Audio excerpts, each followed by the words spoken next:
I think Google and Gemini is the sleeping giant that was caught off guard initially, but they're going to be one of the Well, they winners. invented this stuff. That people keep Yeah, forgetting that. right. They invented the T in GPT. Hi, everyone. Welcome to the BizDev Podcast, the podcast about developing your business. I'm David Baxter, your host, joined per usual by Gary Voigt. Hello, sir. Hey, how you doing? Good. More importantly, we are joined by Chris Geiss, CEO and co-founder of Seguna. Welcome. How you doing? Hey guys, great to see you. Thanks for having me on. Absolutely. So I like to start all of our podcasts with some icebreaker questions. Are you ready? Yeah, let's do it. All Let's right, see what here you we got. go. Do you like to plan everything or wing it? Wing it, 100%. Nice. Hey, I'm a kindred spirit. I totally understand that. All right. Do you like to work in silence or do you need some background noise? I don't mind background noise. Yeah, I think it's helpful. Is that background noise usually music, or is it? Yeah. Music is lately I've been using this to focus channel on Apple Music just for some light background noise. All right. Inbox 0 or 10,000 unreads? 11,000. He's just flying. He's just flying today. All right. Are you a It's not dark exactly mode a or light lightning mode round. guy? It's not what? Yeah, these are So very it's not quick. exactly He's a very fast. lightning round, but you could think about it. No, he's got it. I'd already asked him these questions, which I have not. All right. Would you rather be really good at one thing or above average at everything? I think I'm more the latter, honestly, and have been most of my life. So it'd be interesting to try the other side. Yeah. All right. Last one. Is a hot dog a sandwich or a taco? Oh man, geez, this is a tough debate here. It's old though too. It's like is the dress blue or is it gold? Like, come on. Yeah, No. I would 'Cause that has a probably right say answer. I would probably say neither. I think a hot dog is a hot dog, but in terms of definition, I would go more towards sandwich than taco. So now that we've gotten to know you a little bit better, tell me about Seguna. Yeah, sure. So we're headquartered here in Durham, North Carolina. We've been in business over 9 years now.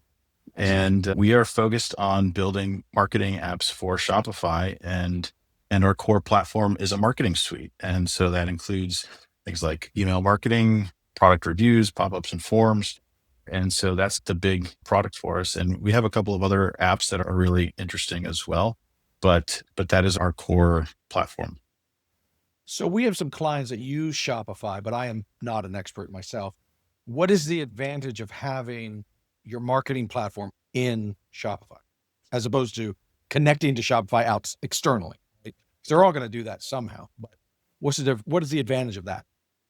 Yeah, that's the core reason we built Seguna, really. And there's some easy benefits, right? Like you're not having to switch tabs all the time, but the way that we built goes far deeper than that. So our platform is entirely embedded inside of Shopify, so you don't have to leave the admin. But we actually leverage your Shopify data as the source of truth, which is the big differentiator. And we also send in more data into Shopify to make that even more powerful, things like reporting and attribution. So yeah, it's really more about the data, but it's also a really wonderful experience. And people just love having to not switch tabs and to have access to all their data right there as they're working on their marketing. So this is a tough question, but I've given the advice to startups over the years that to build your entire company on the back of someone else's application is a risky, scary thing. What is it? You've been doing it 9 years, so clearly it's working fine. But they could wake up one day and go, we want to do marketing. Screw these guys. Then there's not a thing you can do.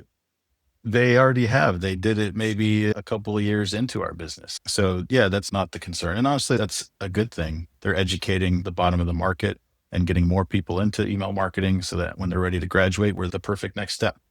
But yeah, it was a risky move. And every investor I talked to, that was their first question, right? And their concern.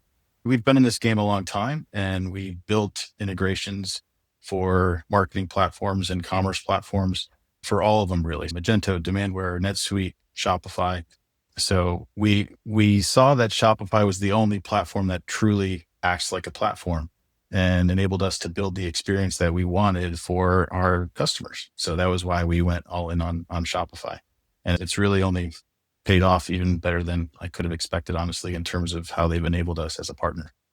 So they have been friendly to you, obviously. Yeah, we're great partners with Shopify all What across the I org. always think of is like, there's a lot of cases like Apple, right? Where if they decide, we want to go into the news business, suddenly their APIs to those news people gets cut off at the knees, right? And there's a lot of stories of that. Apple's really bad at it, but a lot of them do that. Where it's just, we want to go into this and you're on we don't want you in here anymore. The worst kind of example is like the classic flashlight app. There are no flashlights anymore. That's extreme. But it sounds like Shopify, they know you're there, clearly. They don't care, and they're not being mean about it. Do you find that to be unusual, or is that just the way that they are? I think it can be unusual in technology in general, but Shopify, one of their greatest strengths is their partner ecosystem. And they're trying to build things that are great for, say, the majority of people getting started with their business when it comes to kind of other applications. And partners fill in the rest, right? I think Shopify is unique in terms of how they enable partners, and that is in the way of embedding apps inside of Shopify and the APIs that give us access to the data that we need or want. They take a platform first approach to things. We have people in the product and engineering org, and when they're going to build a feature, they want to make sure that the APIs are available so that we can build it too if we want. So they're very friendly to partners overall, and I think that's one of their greatest strengths. I have a question. When you're building an app inside of Shopify, are you able to leverage their design system as well? And does it fit into the UX as if it is just an extension of Shopify? Or does it 100%. Is it like a jolting, like, oh, wait, this is awkward inside my admin panel? No. Yeah, it's seamless, at least the way we build. There's levels at which you can integrate. But yes, they released Polaris, which is their design system and library of components and design patterns and all the things. We got in at the very beginning and have been using that ever since. And it enables us to look and act just like Shopify's UI. So the learning curve for new users is extremely low. Yeah, that's cool. So backing up, and let's talk about Sukuna as a company. What inspired this 9 years ago? Oh man, you know what I need? I need a Shopify marketing system. What inspired that? Or was it just the other marketing systems were hard to connect in a way? Yeah. So I used to work at a company called Bronto Software. Big success story here in the Triangle. And so was there for many years. And then, like I said, one of the things that my team did was we built integrations with the commerce platforms. And then we also built apps on top of Bronto's API. So we got a front row seat to what it's like to integrate with these commerce platforms. And it wasn't the easiest thing for merchants to do back then. And like Magento, which is where we spent a lot of our time, was like the Wild West. And so when we wanted to build our own thing, we wanted things to be seamless. We wanted people to just install our app and things just work and not have to worry about really connecting these things or worrying about one thing overriding another. Yeah, that was one of the reasons why we chose to focus on Shopify. And we didn't originally start with email marketing. We actually started trying to focus on the discounting space and wanting to personalize that. But we got roped into a beta program with Shopify. And when we saw the direction they were going with their marketing section inside of the admin, then we said, hey, we should put email there. And so we paused things and built an email platform. And so, yeah, that was the genesis of that. What's amazing to me is 9 years ago, Shopify was not what it is now. So you guys put all your eggs into a very small, but good basket, but they were fighting pretty hard in the e-commerce space. Sure.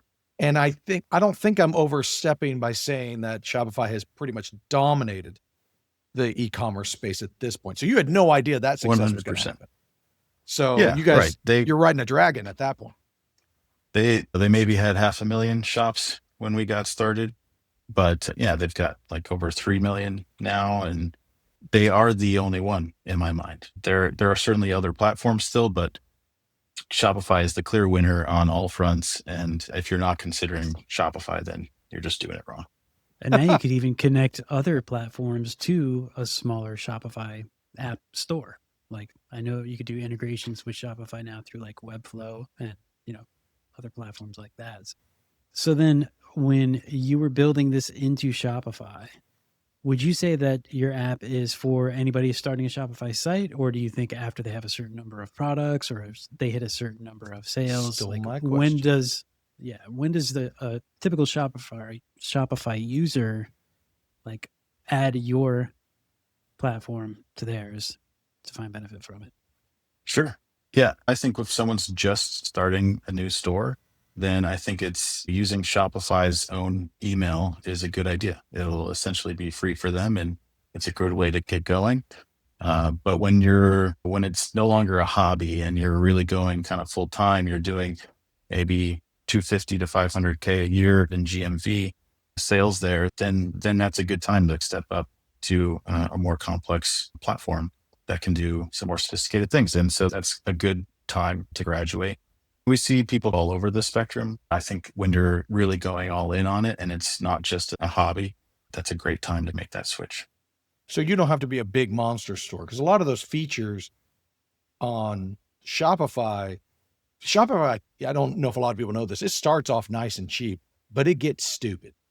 And if you've got and then that's fine, because those are for people who are making millions in revenue off of their e-commerce store. You want some heavy duty features. I get it, but it does get quite pricey. That's not where you guys live though. You're not on the big boy. Nike is using Shopify and then you're a natural extension, or it sounds like you're smaller. You could be a mom and pop still.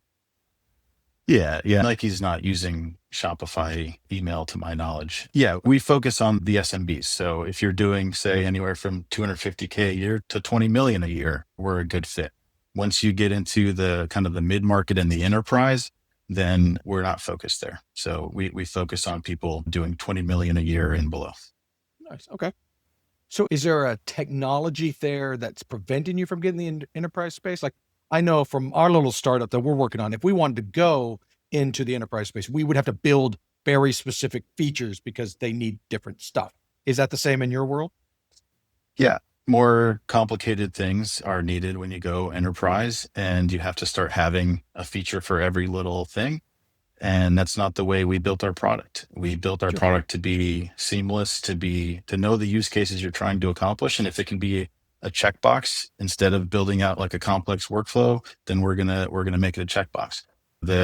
We're competing against the larger enterprise companies that have all the features you could ever imagine, but you're paying for 100% of them and only using 1-2% of them. That's where the disconnect is, and why we focus on the SMB side. Now, has the ability to create more with AI, whether it's vibe coding or just using a coder assistant or whatever, kind of open the doors for more features for you guys to add for the mid-market that you were like, ooh, now if we offer this, you could step up a little bit here or step up a little bit, or even if it's just making it a little bit easier for your current customers, or maybe adding a little bit more of a knowledge base or analytics side to it. Yeah, yeah. I think AI has opened up all sorts of things for both our customers, for us internally, for the broader ecosystem. And so yeah, it's a big focus for us to invest more and more in there. We've added some capabilities into the tools. We're working on new ones. And then we're also want to integrate with Shopify's AI sidekick. Oh yeah, I forgot they had Shopify, one. yeah, they are so all in on AI. It's crazy and it's necessary. And they are essentially building the backbone of commerce for AI everywhere. And so that's another reason why Shopify is the only choice you should be making for your commerce platform. And so we want to plug into that. And that's why having your data in Shopify is also even more important than it ever was because of that. And so we're focused on keeping your data there, using it as the source of truth, adding more data there, enabling you to keep that structured data that you may be collecting inside of Shopify, because it's going to enable their AI that's connected to all the places to be even smarter.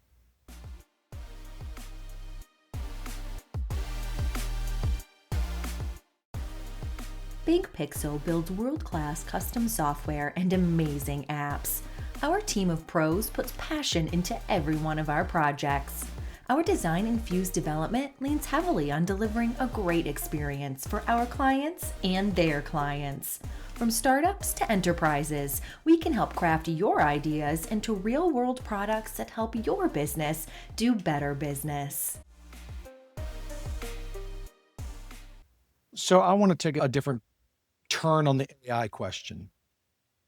Block just fired, laid off, whatever you want to call it, 40% of their workforce because they believe that AI can do just as good of a job. Funnily enough, one of our clients has recently adopted Square as their payment platform. And we had to get on the phone with them. And they were like, I don't know who still works in that department. I'll have to get back to you. Holy cow, dude, what a mess. But anyway, my question to you is, what is your overall feeling of AI? Because I'm getting the feeling there are two camps being built, and I'm curious. You're the first one I've asked this, but I think this is something I want to ask a lot because I'm talking to smart people. I'm talking to CEOs, people who are molding part of the economy in some way, shape, or form. And I want to get people's feel. I've seen two camps evolve around AI. There is it's a tool for humans, and then it's a tool to replace humans. Block clearly has chosen a side, right? Which side do you sit on? And there's no right or wrong answer. I'm not going to come down on you if you're a Block fan or that side. That's fine. I don't think that's a wrong answer, but I would like you to back it up as to why you think one way or the other. Yeah. And it's funny that everyone's latching onto this Block story as like the canary in the coal mine, but I feel like we've already seen a dozen other companies do the same thing.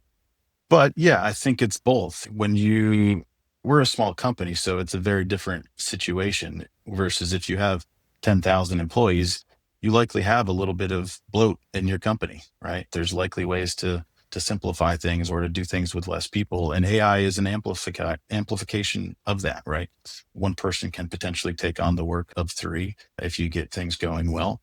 Yeah, I think that it replaces people in that sense, but it enables people to do more at the same time. Some people say it's not AI that's going to take your job. It's someone who knows AI that's going to take your job, right? Sure. So I see it as a tool, but if you don't know how to use the tool, then yeah, it's going to be tough for you over these next couple of years. Are you one of those, or even in your company, have you felt any need to say, I don't need to hire that person, whatever this person might be. I don't think I need to hire that person. I think I'm just going to use AI for that. And you're not firing anybody, but you might not be hiring. Are you feeling that pressure, even as a small company?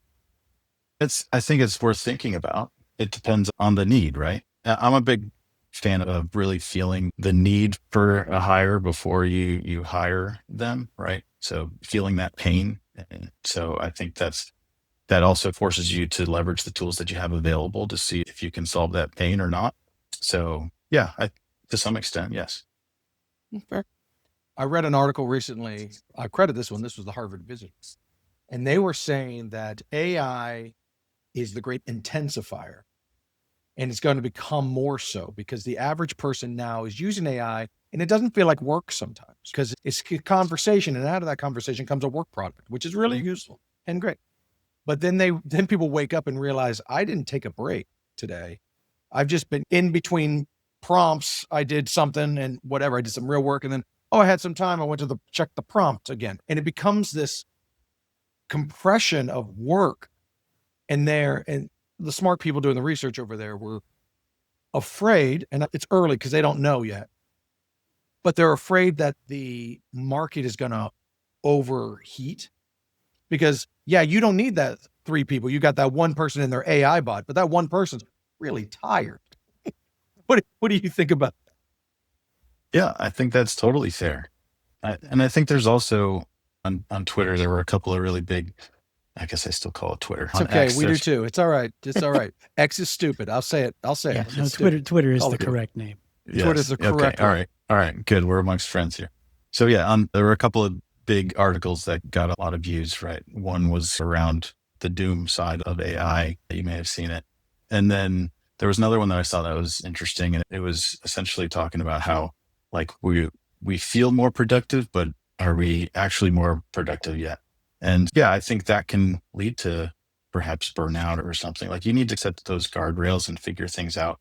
Because if you're just constantly working and then the agents are working while you're not, or they're working on one thing while you're working on it, that is, I think, going to cause people to overheat. And so you got to manage it. You got to pay attention to it and just be smart about it. I just get this feel where it's so new, and there's no equivalent that I can think of, at least in my lifetime, that is so dramatic, and nothing's this fast. I think that's pretty clear. So whatever we say now in a year won't matter because it's going to be totally different. And that's what I think is so unusual about this technology, is it's constantly changing. The thing that bothers me, and I get the feeling you're a nerd hiding behind the thing, what I can't stand is it's really hard to separate what's real and what's just hype. Because these machines, we use them, we're heavily into AI, we're building AI. My tool is an AI tool. So we can see it on a day-to-day basis. And then I'll read on LinkedIn, inevitably it's LinkedIn, where some guy says, in one prompt, I built an entire thingy-mabobber and whatever. And they make it seem like anyone can do, and I'm using software development, you could choose just about any white collar job and it would fit here. And they make it seem like it's so effortless. But as someone who's knee deep in this stuff, you got to really know what you're doing to make it actually do anything worth a darn. And I just wish someone would be honest about that. They're trying to get more clicks and views, right? It wouldn't be as exciting to say I made something that was good and had to make it better myself.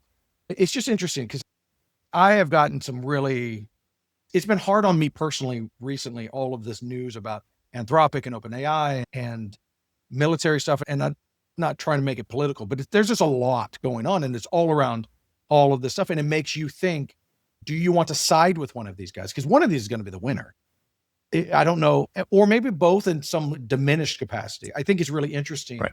Like OpenAI seems to be going, I want to be everything to everyone at all times.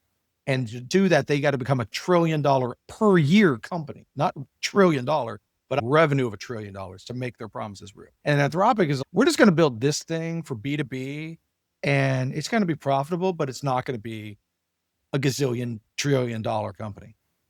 And there's some lines in the sands that Anthropic is willing to do. And you're getting to see that play out really clearly right now. Yeah. Anthropic saying, we won't do this. And OpenAI is saying, we will. They're just, because they need the money, right? They can't say no. And again, I'm not saying whether one is right or wrong at this point. I'm just saying you get a really stark feeling for what's happening. Yeah, I think OpenAI is at risk of going the way of Netscape. Oh my gosh, I've said that same thing. Oh, wow. Yeah, it'll still be a wonderful big company, like whenever things correct, but there's a good chance that it'll not live up to the full promise that they're trying to make people believe is there. Now I'm going to drill in on you because you pulled out not Netflix. You pulled out Netscape. Netscape died. Are you going so far to say that OpenAI will be a footnote like Netscape is, or are you saying they're just not going to live to the potential? It's possible, right? Like because they have so many investors and all these crazy valuations. And so when that kind of goes bottom up, then you never know which way the company is going to end up going. So it could be a footnote, or if they just let it live on, then it could just be at a diminished capacity. But I think Google and Gemini is the sleeping giant that was caught off guard initially, but they're going to be one of the winners. They invented this stuff. People keep forgetting that. Right. They invented the T in GPT. And they seem like they got caught flat-footed because they did. But it's not because they didn't know what was going to happen. They just didn't want to pull the trigger until they made it safe. Yeah. And OpenAI just why disrupt the search business when we don't have to? Yeah. And I think it seems like, go ahead. I was going to say, it seems like while Apple was kind of caught with their pants down, not doing anything with AI, their, I guess, use of Gemini now, use of Google, or their partnership with them is probably going to even make Google's AI step forward a little bit stronger. For sure. I don't see how Google is not at least number 2, because just purely based on distribution. Whether their bot is the best, but they literally can just shove it in your face all day, every day, and there's nothing you can do about it. If you own an iPhone, it's going to be in your face, and you're not going to know it's there, but they don't care. They're getting billions from it. It's just, And again, whether or not Anthropic or OpenAI or any of these other guys show up in any real manner, you cannot stop Google as just Google. It's just, you can't go. And I think what Gary and I have talked about many times is it seemed like, Apple dropped the ball, but I'm not sure that was a ball they really wanted to carry. At the end of the day, they didn't have to spend $500 billion on software. They can just go buy it from someone else. Like they didn't build a search engine and they're still a $4 trillion company. They're doing fine. Right. I don't see that as a problem. They were probably waiting to see who was going to make the right moves. See, I think you're giving them too much credit. I think they absolutely wanted to spend the $500 billion. I think they tried and failed. And now they're just like, I'm out. I think they would. Yeah, but I think they tried to do it their way though, with the privacy and the security. And I don't think it was working with the tools that were available at the time. Like, because unless they built their own LLMs, well, that's what they were trying to do. Other ones that weren't. To be fair, they did try to do that and they failed miserably. And that's fine. It's really hard. That is true. It's really hard. I'm not taking it back. Yeah. It's fine. Look, I just want Siri to work better. No, and if Siri can work as good as the Google Assistant, then yeah, I'm all in. They had to make a go of it. And unfortunately, it didn't pan out. But what Apple is really best at is not being first to market. They come in after the fact with a much more elegant solution. And so, yeah, by partnering on that side of things, I think they'll weave it in nicely and it'll be nice. I think in the end, I think they're going to win in their own way. They're not going to be in that fight, but I think they're going to be standing on their shoulders and they're going to probably have a very nice Apple-y implementation of Gemini that's going to make Android people really jealous. That's my assumption. I could be wrong, but it'll be very interesting. Anyway, I've gone way off topic. I'm so sorry, but I think it's worth I'm talking to smart people. I should get their opinions about stuff. Gary, wrap us up here. All right, Chris. So with your 9 years of experience with Seguno, I'm sure that maybe there was some bumps along the way or there was some learning you had to do once you got started. So if you can look back now and then come up with 3 pieces of advice for tomorrow's entrepreneur, what would you say to them? Yeah, we've certainly had our bumps in the road. I think everyone should bootstrap. And man after my own heart. I don't mean necessarily forever, because some businesses require capital, or you may be at a point where capital can really make a difference in the growth of the business. But I think too many people jump to capital as a crutch.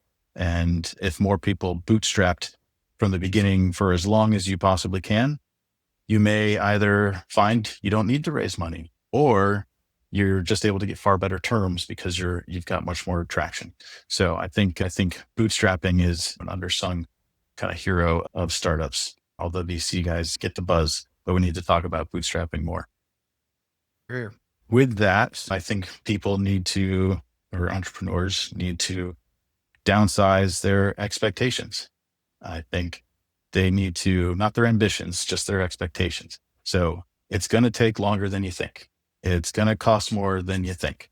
You need to be willing to downsize your life if that's what it takes to keep the business going. If your lifestyle is dependent on a big salary and you're not willing to change that behavior, then you're not likely going to do so well in the entrepreneurship game.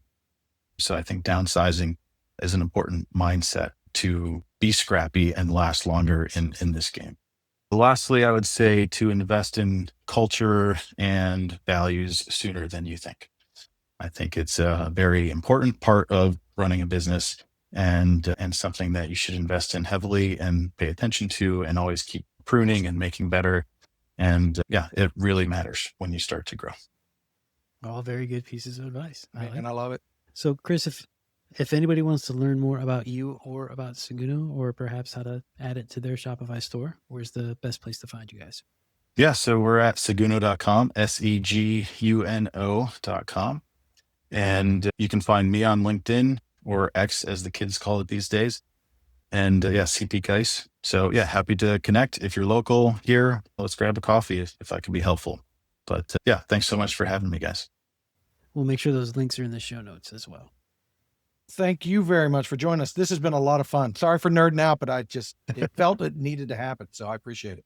Yeah, happy to. Thanks, guys. And on that note, we are out. Thank you, everybody. We'll be back next week. Have a good one. That wraps up this episode of the BizDev Podcast. And this time you get me, Jen Baxter, co-owner of Big Pixel and David's wife. Yep, I finally took the mic, or rustled it, away from David. BizDev is a production of Big Pixel, a US-based provider of UX design, strategy, and custom software. This podcast is edited by audio whiz Matt McCracken and Christy Pronto, marketing guru for Big Pixel. Want to connect? Shoot us an email at hello@thebigpixel.net or find us on Instagram, Facebook, YouTube, X, and LinkedIn.